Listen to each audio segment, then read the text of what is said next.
Hello, I'm John Bachman. New this hour, President Obama has just authorized the military to send up to 1,500 more troops to Iraq, officially to train and advise and assist Iraqi security forces. Also today, President Obama and congressional leaders just wrapping up their lunch meeting. Just before, the president kicked out the press. He said he's going to judge the GOP's new ideas based on whether he thinks they will work.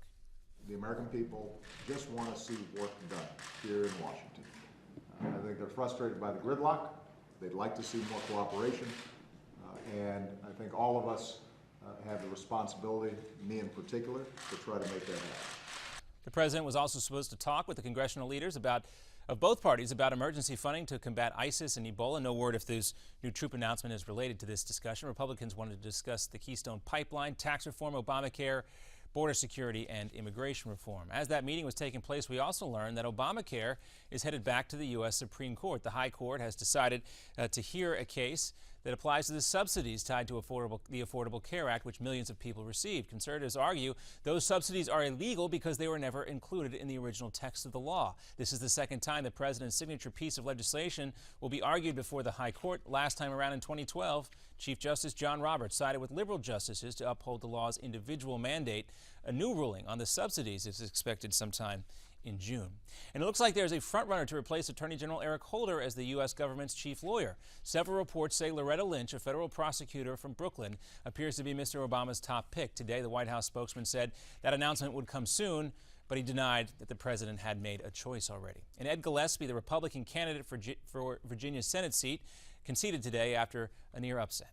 The official tally is now a gap of more than 16,700 votes, larger than it was on election night. Obviously, it did not move in the direction that we hoped it would. Well, Gillespie lost by just about 1 percentage point of more than 2 million ballots cast. He says he called incumbent Mark Warner earlier today and congratulated the Democratic senator.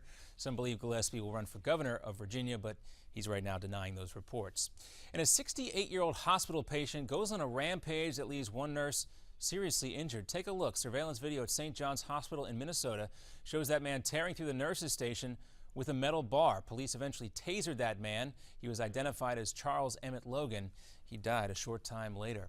And we wrap up this update with this. The Cleveland Browns, of course, may have won last night's game against the Cincinnati Bengals, but the real winner was Bengals defensive tackle, whose 4-year-old daughter got to see him play for the first time. Leah still is fighting cancer, but she was feeling well enough to fly in for the game to watch her dad, Devin, play.